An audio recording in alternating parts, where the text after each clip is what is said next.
If you try to move forward towards success or towards a purpose, and it's not based on what's true for you, you'll never be fulfilled. Valorie Burton is back, and life coach Valorie Burton is here. Let's say Valorie Burton. And if she looks familiar, for 2 years, Valorie helped all of us here lead less stressful lives on our morning newscast. I'm not the person with the answers. I'm the person that comes alongside you and helps you to find the answers that you need. First question is very simple. It's, what are you waiting on? And so we're on the ski lift and we're riding along, and we're kind of high up in the air, and it felt a little scary. My skis are dangling, and we get towards the lift, and both Christy and I are like, okay, time's almost there. It's almost time. And the lift got to the spot, and I never felt a push. Christy got up.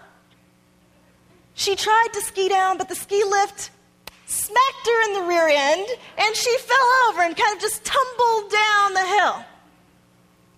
I looked on in amazement.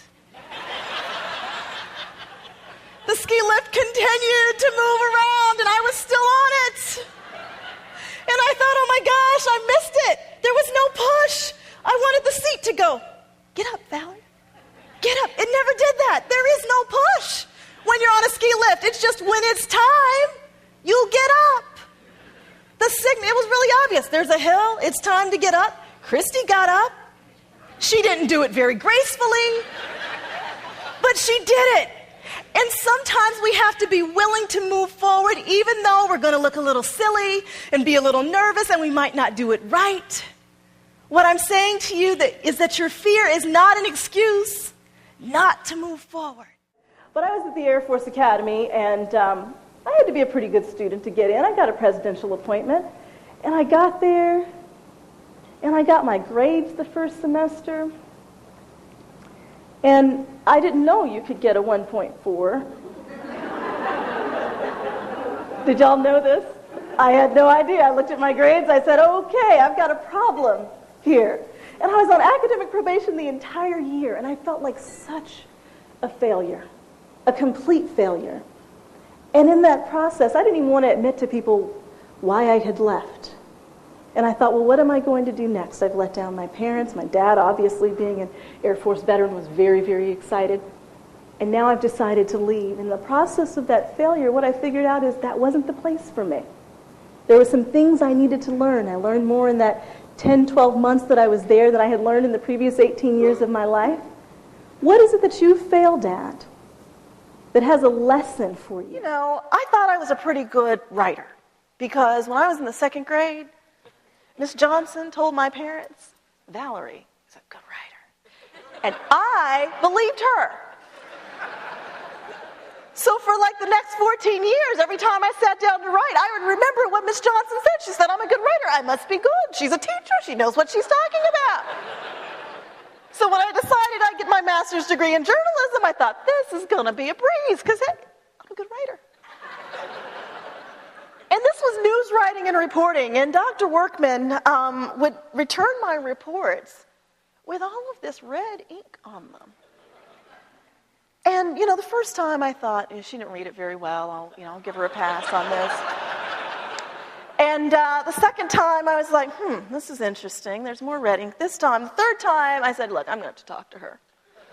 And I went up to her after class. I said, Dr. Workman, I noticed that you keep giving me, C's and B's on these papers, and I'm a good writer. All my other professors have given me very good grades. Could you let me know what's the problem here? She said, Valorie, you write with really big words, and your sentences are way too long. You need to write with short, simple, succinct sentences. 17 words is as much as I need. And I need the easiest words you can use. The average 10th grader should understand what you're writing. And I said, so you're not impressed by my long words and my long sentences? And she said, you're studying to be a journalist. I don't need impressive words. I need something simple, easy to understand.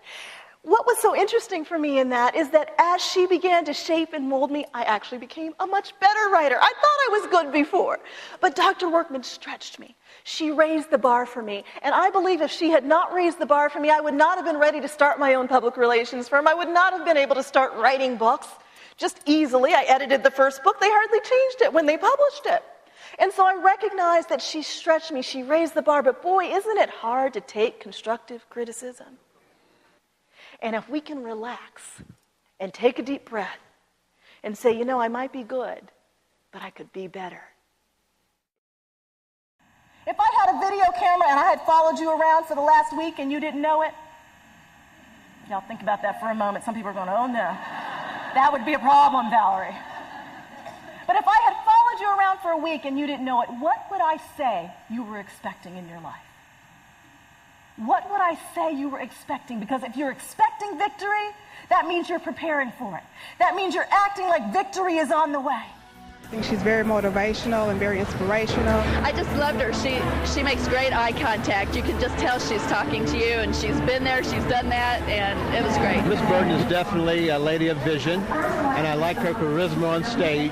It takes a special person to do what she does, and her accomplishments at such an early age are remarkable. What I took away from the Valorie Burton seminar is that we really need to put actions where our words have been.